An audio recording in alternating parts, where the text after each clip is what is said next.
All right, let's jump right into this explainer. Today, we're unpacking a truly fascinating piece of internet storytelling. It's a source text that's honestly equal parts domestic drama, monster movie, and just a straight-up fever dream.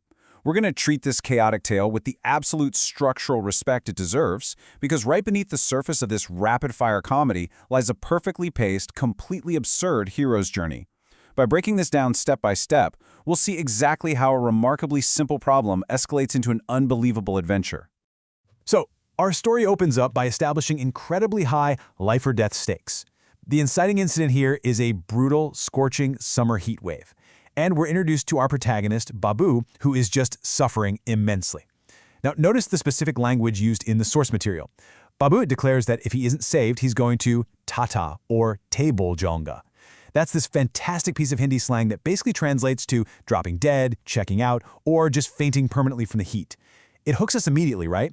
It signals that this isn't just some uncomfortable afternoon. For BaBu, this is literally a fight for survival. Let's map out the exact timeline of this medical emergency. The heat is absolutely unbearable, radiating right off the ground.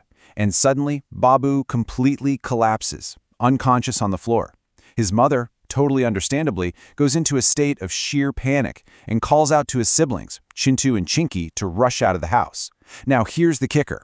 When BaBu finally regains a tiny shred of consciousness, he doesn't ask for a glass of water, he doesn't ask for the AC. No, he delivers a highly specific, non-negotiable medical demand. He begs to be taken to a water park, because in the logic of this universe, a water park is the only known cure for his condition. Which brings us to the crucial logistical dilemma staring this family right in the face. They've got a patient on the brink of collapse, they have the prescribed cure, the water park, but the park is incredibly far away and they don't own a car. So how on earth do you transport a fainting person across a sweltering landscape with absolutely no vehicle? I really want you to keep that impossible question in mind because the solution the universe throws at them is completely unhinged. Act 2. Enter the giant cat. Just as the family is dealing with their medical crisis, our narrative takes an abrupt pivot. Let's break down the sheer ridiculousness of this secondary plotline. Somewhere nearby, an ordinary, everyday cat happens to stumble upon and eat some magical medicine. The side effect? Immediate, exponential growth. I mean, this cat balloons up to the size and strength of an actual elephant. And with that massive physical growth comes a truly massive ego. The creature immediately declares himself Raja Bili, King Cat. He's looking down at the world, noting how tiny everything is, and develops an intense, monstrous hunger. He is on the prowl for a victim. But before King Cat can even find a human to terrorize, he's confronted by a dog. And this isn't just any dog. This is an incredibly ambitious dog who's entirely unfazed by an elephant-sized feline. This moment brilliantly captures the bizarre comedic logic of the source text. The dog threatens the giant cat with this amazingly specific logistical plan. I will eat you for a year, keeping you in the fridge.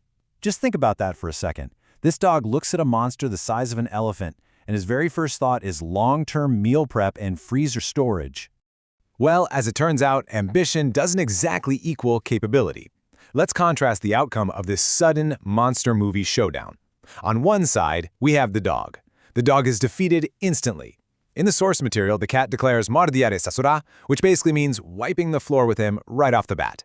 On the other side, King Cat emerges completely victorious, just overflowing with confidence, and actively declaring he is ready to go find and beat up even more dogs. King Cat is officially an unstoppable force in this neighborhood. Act 3. An unlikely alliance. Now it's time for these two completely separate storylines to beautifully and chaotically collide. Let's map out the rapid-fire timing of this convergence. Literally seconds after realizing they have no car, the mother spots this colossal, mutated cat just casually walking down the street. And instead of running away in absolute terror, which, would be the normal human reaction to an elephant-sized cat that just flattened a dog, within minutes, the sister, Chinky, yells out to flag the beast down. It's like they're hailing a taxi. They stop the giant monster and instantly beg it for a ride to the water park so they can save BaBu. So why does this bizarre team-up actually work? Well, in any good story, alliances are built on aligned incentives. And here, the incentives are just perfectly matched. The family is highly motivated to save BaBu from the deadly heat, But what is King Cat's motivation? Well, think about it. He's wearing a giant fur coat in the middle of a sweltering summer heat wave. He is also incredibly hot. The second he hears the words water park, all his monstrous aggression just vanishes. He really wants to go for a swim. It's a mutually beneficial, albeit totally absurd, agreement. And with that, the journey begins. The giant cat officially signs off on the family's plan and tells them to hop on. The mother scoops up the fading, delirious BaBu. Then Shintu, Chinky, the mother, and BaBu all physically scale the side of this massive creature. This magical, highly aggressive beast has officially been reduced to public transit. It's just a triumphant, hilarious image. A family riding atop a magical titan, marching steadily toward their aquatic salvation. Act 4. The Water Park Finale. Okay, they've braved the heat, they've secured literally the most dangerous ride imaginable, and now we get to see how this high-stakes adventure finally resolves.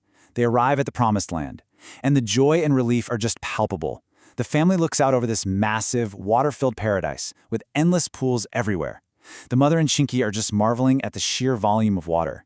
And BaBu, miraculously still clinging to life, realizes he's finally safe. The cure is right in front of them. All they have to do is get off the cat and step into the water. But we can never forget the true nature of King Cat. They get to the edge of the absolute biggest pool in the park, and suddenly the cat makes an announcement. He says he is so hot, he's just gonna jump straight in. The family, who were still sitting way up high on his back, enter a completely new state of panic. They desperately beg and plead to just be let down on the concrete first so they don't get violently thrown. The result? The cat completely ignores them. He launches his massive, elephant-sized body right into the pool, violently dropping the terrified family in his wake. Which brings us to the absolute punchline of the entire adventure. As the family plunges into the chaotic aftermath of this massive splash, we get King Cat's final, purely self-centered thought. Ah, nice and cool water. This is fun. He doesn't care about BaBu's medical emergency. He doesn't care that he just crash-landed a family of 4 into a public pool. He got his magical growth spurt, he won his fight, and he got a free ride to a giant pool. He's completely satisfied. So that leaves us with one final lingering question to wrap up our explainer today. When you look at the entire structure of this story, in a world of magical giant cats, highly specific dog threats, and deadly heat waves, who is the real hero here? Is it the mother for flagging down a literal monster? Is it BaBu for managing to survive? Or is it King Cat, who basically manipulated a human medical emergency just to get a nice cool dip in a giant pool? It really is a masterclass in absurdist chaos and a brilliant reminder of just how incredibly creative and unhinged internet storytelling can be. Thanks for exploring this wild narrative with me.